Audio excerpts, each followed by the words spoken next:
सेंध नदी के किनारे, सेंगुर नदी के किनारे, कालिंदी नदी के किनारे, ईसन नदी के किनारे, ज्यादातर पाल नदियों के किनारे ही बसा हुआ मिलेगा साहब। नदियों किनारे जो बीहड़ पड़े थे वहां पशु चराना आसान हो जाता था।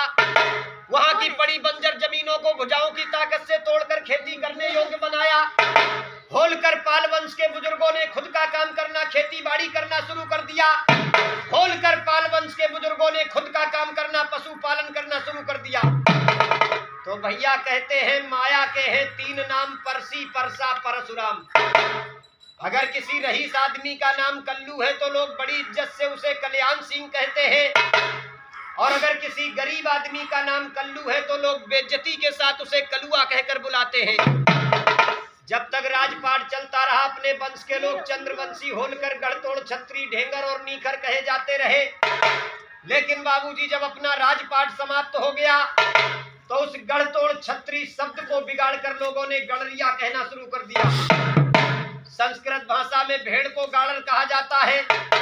भारी मात्रा में प्राचीन काल में गाड़र पालने के कारण संस्कृत के विद्वान ब्राह्मणों ने संस्कृत भाषा में अपनी जाति का नाम गड़रिया रखा था, वरना आप लोग गड़रिया नहीं हो साहब। ये केवल संस्कृत भाषा का एक व्यवसायिक शब्द है।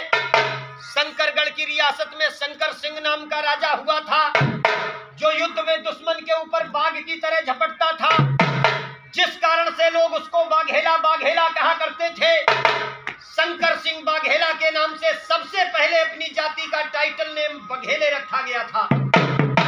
भैया पशुपालन को अधिक मान्यता देने के कारण आज के आधुनिक नेता राजा रामपाल, मथुरा पाल, अरविंद पाल, श्री राम पाल, सतीश पाल, एसपी सिंह बघेल, इन नेताओं ने मीटिंगें करके पशुपालन के कारण अपनी जाति का एक टाइटल नेम पाल बनाया। नेताओं का सपना था पूरे देश में बिरादरी पाल लिखेगी तो बिरादरी एक नजर आएगी, लेकिन भैया उनका एक करने का सपना अधूरा रहा। आधे लोगों ने पाल लिखना शुरू कर दिया, आधे लोग अपने आप को धनगर और बघेले ही कहते रहे साहब। एक बार प्रेम से बोलो राजमाता अहिल्याबाई होलकर की। भैया ये सुनाई हमने आपको सृष्टि की रचना से बिरादरी की उत्पत्ति। अब 1 मिनट के लिए अपने पाल समाज के नाम बताएंगे। देश में बिरादरी तो बहुत है, लेकिन अपनी बिरादरी के नाम भी बहुत है साहब। अलग अलग प्रांतों में बिरादरी अलग अलग नामों से पुकारी जाती, इसलिए बिरादरी के लोग बिरादरी को पहचान नहीं पाते, बिरादरी का बहुमत और संगठन नहीं बन पाता।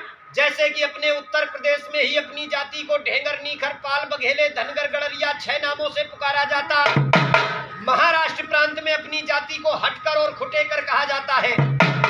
ये जो हटकर है वो नीखर है और जो खुटेकर है वो ढेंगर वंश के पाल है। राजस्थान में अपनी जाति को गायरी, ग्वाल और रैबारी 3 नामों से पुकारा जाता।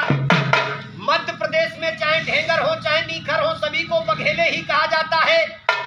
वहां के बघेलों से धोखे से भी पाल कह दो तो उन्हें बुरा लग जाता है भैया, क्योंकि पाल वहां पर बकरा काटने वाले खटीक लोग लिखते हैं। हरियाणा, पंजाब, दिल्ली, गोवा, उत्तरांचल, छत्तीसगढ़, जम्मू कश्मीर में अपनी जाति को धनगर और नीखर कहा जाता। भैया तुम्हारे बिहार में अपनी जाति को भेड़ियार और गंगाजली कहते। बंगाल राज्य में पाल समाज को ऊनी कंकड़, हत्ती कंकड़ कहा जाता। आज भी वहां भारी मात्रा में भेड़ पालन होता, हाथों से ऊन बनाया जाता, इसलिए ऊनी कंकड़ और हत्ती कंकड़ कहे जाते हैं। कर्नाटक, पांडिचेरी, उड़ीसा, तमिलनाडु में अपनी जाति को कुरबा, कुरब, देवगौड़ा 3 नामों से पुकारा जाता। भैया कर्नाटक के एचडी देवगौड़ा जो भारत के प्रधानमंत्री बने थे अपने पाल समाज के ही थे साहब, लेकिन नामों की जानकारी न होने के कारण 5 साल तक बिरादरी की सरकार चलती रही। देश के पाल नहीं जान पाए कि हमारी बिरादरी की सरकार चल रही है। आज भी कुरबा नीखर समाज के सिद्धरमैया जी कर्नाटक के मुख्यमंत्री बने हुए साहब। पश्चिमी बंगाल में पाल समाज को घोष कहते हैं। हिमाचल प्रदेश में पाल समाज को गद्दी कहते हैं। अंडमान निकोबार द्वीप समूह में कुरुम्बा इंडियन कहे जाते। दादरा नगर हवेली, असम, मणिपुर, मेघालय, त्रिपुरा राज्य में आज भी अपनी जाति को गढ़तोड़, छत्री कहते हैं। गुजरात राज्य में पाल समाज के लोगों को भरवाड़ कहा जाता है। भरवाड़ों की संख्या भरी पड़ी है गुजरात में, उनकी तूती झूम रही है साहब। लेकिन यहाँ से जो बिरादरी के लोग गुजरात जाते हैं, यही नहीं जान पाते हैं कि ये भरवाड़ लोग भी हमारी बिरादरी के हैं साहब। अलग अलग प्रांतों में अलग अलग नाम होने के कारण बिरादरी का बहुमत और संगठन नहीं बन पाता। जरूरत है 36 नामों को समाप्त करके बिरादरी का एक नाम बनाने की।